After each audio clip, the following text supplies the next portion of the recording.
So ultimately, what my dissertation argues is that Cuban artists and writers claim safety in the very act of reconfiguring what it means. So normally when we think about safety, we think of a material state that endures in time. And this is a particularly heightened commitment when we think about art objects, right? Like the do not touch of it all, the behind the glass vitrine of it all. So art is a really interesting place to explore these concepts as well. You're listening to Speaking of Language, a podcast recorded at the Language Resource Center at Cornell University. Each week, we explore a topic related to language pedagogy and second language acquisition. This week on Speaking of Language, Dr. Luc Urbain, a new member of the Cornell community, joins us for a wide-ranging conversation about language learning, Cuban politics, art, and the concept of safety. Welcome to a new episode of Speaking of Language. I'm Angelica Kramer, the director of the Language Resource Center at Cornell University. And I'm Sam Lupowitz, the LRC's media manager. Luc Urbain joins us in the studio today. Dr. Urbain is the new program manager for the Latin American and Caribbean Studies program at Cornell and recently completed their dissertation on safety and uncertainty in contemporary Cuban culture.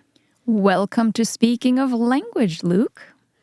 Thank you so much for having me, Angelica and Sam. I've been listening to the podcast over the past couple of weeks. I've been here for about a month, and it's actually really cool how intentional y'all have been about making this not only professors and people on campus, but also broadening it out to other folks in the community. Well, wonderful. It's really great. And it's fun for me to learn about these different nodes of intensity where people are thinking about languages. Excellent. Awesome. That's we what love we to like hear to hear, it. yeah. Well, let's kick things off before we get into the nitty-gritty of your work, what you're doing here at Cornell. What is your background and your path with languages in your life? Sure. So I grew up in Milwaukee in an English language household. So English was my first language, in a suburb of Milwaukee, I should say. And my path with language is really attributed to a public school system with a pretty robust language program. I should say Spanish language program. Of course, there's a pretty limited number of options that they're offering. But yeah, from very early on when I was in high school, I would say I always appreciated this pseudo-magical quality of the language classroom. Like, where else is saying or learning how to say, how are you doing? Like part of the learning objectives. Yeah. It's like language classrooms and therapy, I guess. Yeah. But in any case, it was an environment that I felt really comfortable in high school. And then by the time I got to college, it was very easy for me to get a Spanish major because of retro credits and things like that. And so even though I finished the major, I think probably relatively early on when I was an undergrad, I continued to take more advanced topics level classes to learn a little bit more about different cultural areas where the language is spoken. And then after that, I'm not sure if this is important to say. It might come in later or not, but I majored in Spanish and art history and chemistry. So I was a triple major. Wow. Look at that, man. So part of that is that millennial era mentality of needing to do many things. And then part of that is the post-recession mentality of I need to have something STEM-based. But after my undergrad degree, I lived in Minneapolis for a couple years, and during the day, I cobbled together different arts administration gigs, and during the night, I waited tables to supplement the money that I wasn't earning from the day job. Yes. But throughout that period, I got a different perspective on the language classroom as ESL, or English as a second or third or fourth language, teaching in my community in Northeast Minneapolis, which had and continues to have a substantial Somali and also Ecuadorian population. So shout out Literacy Network in Minneapolis. Nice. I remember getting off the bus in the pitch black and going to an abandoned basement of a community center. It was a really well-utilized service. I remember it was packed. Yeah. I remember at one point I was teaching in the antechamber to a woman's bathroom in a basement in Northeast Minneapolis. Wow. And yet it was the most probably the most affirming classroom environment I've ever been in. Oh, wow. And I have nothing but the warmest memories. Yeah. Oh, that's awesome. So I had this passion for language teaching that I sort of found there. I had this background in art history and also Spanish, and I decided to go to grad school, as one does. Sure. So I went to UW-Madison, which is where I did my undergrad. So it was sort of a homecoming. Nice. And I taught Spanish for several years and worked on my dissertation. Fantastic. Well, speaking of that dissertation, congratulations, first of all, on recently completing that. Woohoo! Yay. Thank you. Tell us more about this dissertation and your work in general. What were you researching? What was your topic?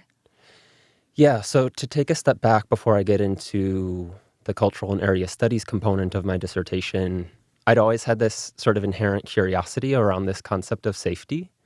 So I grew up listening to political leaders say a variation of the following sentence: your safety is my number one priority. Uh-huh. And that sentence, it feels so comforting. It feels very reassuring. And yet, if you pay attention to when that sentence is brought out into public discourse, it happens usually at the very precise moment before an unlawful military incursion into a sovereign territory is happening. No. So it's this double-sided concept it's always been so fascinating for me, where it's something that we all crave, it's something that we all want, and that it's good to want and pursue. But at the same time, it has this other side where it's coercive, and it sort of just pushes precarity out of arm's reach, out of eyesight, let's say. So I was really interested in the double-sided nature of that concept, of that structure of feeling, of safety. And I was in a Spanish department, so I was thinking about different ways I could approach that concept. And eventually I settled on thinking the concept of safety and uncertainty from Cuba. And when I say Cuba, it's an idea. It's because it's helpful to put a time range on things. It's during the revolutionary period, so over roughly the past 60 years. And when I say Cuba, it's artists and writers on the island, but also off the island. So Cuba has a population of around a little bit more than 11 million, but over the past 60 years, over 1 million people have left at different moments and with different levels of privilege and across different experiences and for many different reasons as well. Sure. So I was interested in thinking, what does safety mean for Cuban artists and writers? I think one other meta context that I'd just like to mention real quickly is, right, I mentioned the sort of intrinsic ambiguity in the concept of safety, but then also to situate it broadly in a present moment, we're also at this moment where it feels like older forms of understanding and seeking safety are increasingly inoperable. So Interesting. Yeah. thinking about the nation as something that guarantees your safety Uh-huh. is arguably something that's always been under stress, but it's certainly something that's been under stress during the Cuban Revolution, which is something that has promised sort of this utopian society and at times left people waiting 15 hours a week to acquire basic goods. So thinking through what safety means in that context, and then also doing that with literature and art. So thinking about how an artist approaches their work as saying something about this broader concept of safety. So ultimately what my dissertation argues is that Cuban artists and writers claim safety in the very act of reconfiguring what it means. Ooh. So to give you just one example of how this works, I have a chapter on a Cuban-born, United States-based artist. He's actually really well known. His name is Felix Gonzalez Torres, and he passed in 1996, I want to say.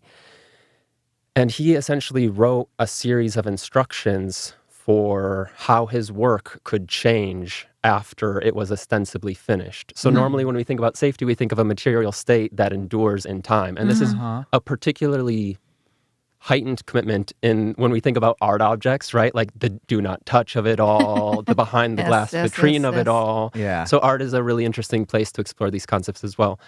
And essentially what happens is his work changes because people can interact with it, but it also changes well after the artist has finished his work. So it's really less this commitment to sameness and perpetuity than a sort of openness to this almost an ethic of being with change. So it's really reconfiguring what safety means, but still finding a way to claim that. Wow. Beautiful. Awesome. So I want to ask a little more because I'm fascinated. And I know you also published an article recently that was focused on Felix Gonzalez Torres. And you mentioned there's a whole chapter on his work in your dissertation. Does this article expand on that anymore? What is it about his work in particular that drew you to him and to include him as part of your thesis? Wow, there's so much to say there. So Yeah. I would say, like, for one, I find the work to be incredibly striking. So Felix Gonzalez Torres is one of these artists who appropriated genres of American art, like this very austere minimalism and this very inaccessible conceptual art that had come before in the 60s and 70s. And he inflected the sort of vernacular of capital A art with a social text. Yeah. So very often, for instance, he has what are called candy piles, which are these large piles of individually wrapped hard candies that the audience can come up and take. And very often these are likened to a human body, right? Gonzalez Torres is making his work in the age of AIDS, which is, right, a time when many people are rethinking notions of corporeal vulnerability and this idea that these candy piles are disappearing in real time as a sort of abstracted mirror for the AIDS epidemic, which was also something that, right, this is also a time of culture wars where direct representation was really being very much more policed. Yeah. So I was interested in that. And then also, as a queer person, I was interested in one of the sort of mini assignments I had was, is there a way to talk about this work without centering it on queer of color death? So that's where that's where this whole approach of thinking with an ethic of being with change, as opposed to the foreclosure of the self, became really important to me. And then another thing that's worth mentioning is, I'm writing a dissertation on Cuba, and I think it's really important to include artists and writers from the Cuban diaspora because their work matters and it needs to be included, and we need to expand our analytical frames for understanding what, right, like Cubanía or Cubanidad means. Yeah. Wow. I guess we all just have to read your dissertation to find out way more, or at least start with that recent article. This is all really fascinating material that you're working on. So are you able to bring any of your research, or at least like the focus area, into your new role in the Latin American and Caribbean Studies program? Yes. So formerly the Latin American Studies program. So LAS, sometimes it was called LASP, has actually been reconfigured as the Latin American and now Caribbean Studies program. Right. The Caribbean part is just giving acknowledgement to the fact that the Caribbean is a geographically distinct region, and also, of course, culturally a distinct region. So, right, my dissertation was on Cuba, but I actually consider myself a Caribbeanist as well. So this is definitely something that I'm bringing to this new position, and I'm actually really excited because in addition to the Latin American Studies minor for undergrads that was already existing, we'll soon be launching a Caribbean Studies minor for undergrads as well. Nice. Cool. So that's maybe one place where my research touches the work that I'm just starting to do at LAX. But it's going to be a really exciting minor because the Caribbean is not one linguistic region, but maybe one of the more diverse linguistic regions. There isn't the same language requirements. So it'll be something that even if you don't speak Spanish, it's still a minor that you can participate in, which is really exciting. And of course, as someone who studied languages, my hope is that, of course, you learn Spanish, you learn French, you learn all of the languages, but that's not a requirement for the major. Yeah, Got it.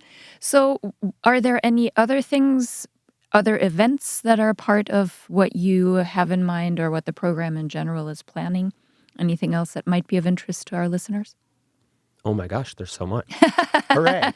Let's hear it. Yeah, so I would say that the core, or not the core, but a key thing that we do is our weekly seminar series. So that happens during the academic year. Usually it's Tuesday at 12:20 in Uris Hall, GO8. I'm still learning. This is how you say it, Uris? Yes. Okay, it's in Uris Hall, GO8. And then in addition to the seminar series, in addition to the minor I mentioned, there's a graduate minor as well. We'll be launching our new Caribbean Studies minor. We have a really robust internship program in Ecuador that I'm sure you know of, Angelica. There's so many. We have like 7 or 8 different partners, and students can work on everything from citizen science to exploring indigenous models of governance. It's a Yep. really robustly conceived program. I feel really lucky to be walking into a program that has such a shining internship program right now. And then I would also say, I think what LAX does is incredibly dynamic, and it is faculty-led as well. So there are always new initiatives popping up. One that's worth mentioning right now is a faculty member in the Romance Studies department, Ida Troconis, is working on bringing an archive of testimonies from Venezuelan refugees over the past 5 or so years to be housed in Cornell's libraries. As part of that initiative, they're being transcribed right now. Hopefully it'll be launched next year. So it's a really exciting initiative. Yeah. They're really important testimonies. And it just is one example of the very diverse and very dynamic Sure. programming and initiatives and contributions that LAX makes to Cornell, but also hopefully they'll be available more broadly as well. Yeah. Nice. Great. Are there any other projects you currently have in the works that you'd like to share with us? Oh my gosh. There's so many things. Well, on the personal front, I'm organizing a panel for the upcoming LASA Congress on theorizing affect studies for Latin America and the Caribbean in particular. I'm also working on an article on the effective time of the wait line in post-special period or post-90s Cuba. Oh, In terms of personal projects, I'm always looking for recipe recommendations. I love a good weekend baking adventure. I think in my future, I'm seeing an ice cream cake. Oh, all right. Ooh. That's something I never thought about attempting on my own. I'm definitely interested in how that goes for you. Well, yeah, we were talking before about different kitchen instruments that we have. Right. I have an ice cream maker that I got off of Craigslist 10 years ago for Nice. $15. Okay. So I'll be breaking that out periodically over these coming weekends to get me Very through the good. winter doldrums. Yes. I like it. Okay. Well, you know where to find us here at the Language Yeah. Resource If you Center. need taste testers, Yeah. we would be happy to serve in that capacity. Shameless. I will keep that in mind. We're right across the street. Absolutely. That is awesome. So, Luke, as a teacher of Romance languages, what is your favorite tip for language teachers to make language learning engaging and relevant for students? Just one tip? You can give us 2. Well, okay, maybe this is a little bit niche, but as a non-binary person who didn't always have people respond or engage in meaningful conversations around pronouns, I would say bring that in from the first day of class. What I've done is, right, because you also don't want to put a student on the spot. Of course. So what I've done in the past is I'll send a Google Slide spreadsheet to the entire class. Everyone has a page, and you put a few facts about yourself on it. You put a picture if you want, and there's a link as part of that to a video that will explain how pronouns are used in the language that we're studying. So that is I think that's a way that I would have wanted to learn about yeah. this as a student. It takes a little bit of pressure off, Yeah. and then also just make it clear to students that you can answer today one way and answer a different way in the future. And Yeah. I think Yeah. right, hopefully that has an impact for non-binary and queer students, but it also helps, I think, to set the tone for the rest of the class. Absolutely. Yeah. That's a pretty niche one. Well, and I was going to say, I'll argue that it's not niche, or if it is niche, it's something that we should shouldn't be. be, Yeah, you know, exactly. as educators working to make mainstream, at least, Yep. you know, in the classroom and beyond. That's how I feel about that, everyone. I appreciate that. And then I think the other thing is just like don't pander to students. I feel like that is something that maybe it's an easy trap to fall into as a teacher because there is an inherent hierarchy there. But just respecting where students are coming from and also encouraging them to bring critical thinking skills and their own experiences into the class. Awesome. I love those. Thank you. Yeah, excellent tips. So, where can our listeners find out more about you and your work and the Latin American and Caribbean Studies program at Cornell? Sure. Well, for anything lax related, it's lax at cornell.edu. So that's LACS at cornell.edu. And you can also just do a search. We come up pretty Sure. easily. We're in the Einaudi Center. We're in Uris Hall. I mean, if you're on campus and you just want to pop in, I might be in a meeting, but like, please, by all means, come Yeah. say hi. I'm in 190C Uris Hall. So that's lax. And then if you want to email me personally, it's ltu2 at cornell.edu. So yeah, if you have any questions about anything lax related, let me know. I'd be thrilled to talk with you. And again, I'm new to campus, so it's like really exciting for me to meet new people. Yeah. There you go, people. If you are here, come say hello to Luke. And then stop by the LRC too and say hi to us as well, please. Of course. Especially in the winter. Please Yes. come visit. And if you come bearing ice cream cake, we will Right. like you even more. We're just saying that as a general, Yes, you yes, know, call yeah, out yep. to whoever might be listening. Noted. So, Luke, before we sign off, we'd like to ask you to share a word in a language that you speak, that you love, that you are learning, that you may plan on learning in the future, that doesn't exist in English, but you wish it did. And go. Okay, so my word it's a Spanish word. It's a Cuban Spanish word. It's colero. It's colero. And this is a word that describes someone who waits in line as kind of like a job. So since the economic crisis of the 90s in Cuba, there's been varying degrees of waiting that has needed to happen for material goods. Sure. And at times, I think I mentioned this earlier, at times it's been as like the average Cuban has spent like 15 hours a week waiting for a ration of food. Yeah. So what's happened is there's this, I guess, like a profession called, a colero is an often stigmatized and racially stigmatized Okay. term for a person who waits in line professionally. And sometimes they'll get to the front of the line and sell their place. And sometimes they will get to the front of line and buy as many goods and then sell those on the secondary market. But it's a term, I don't know if I wish it existed in English necessarily, but it is like this very particular term that speaks to a specific reality that exists in Cuba that Sure.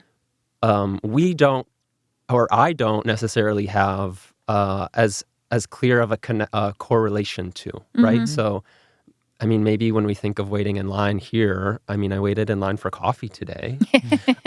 We all remember the early days of the pandemic, but yes.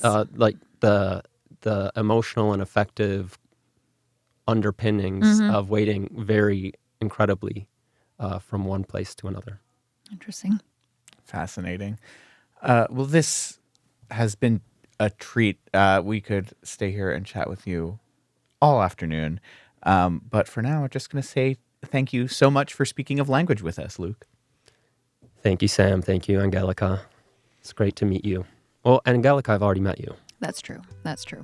Sam, it's great to meet you. Angelica, it's great to see you again. Fantastic. Likewise. Next week, we will speak with Julie Evershed from the University of Michigan, recapping her talk as part of our monthly LRC speaker series on understanding copyright in the context of language teaching. Until then. Auf Wiederhören. The Language Resource Center is located on the ground floor of Stimson Hall on Cornell's main campus in Ithaca, New York.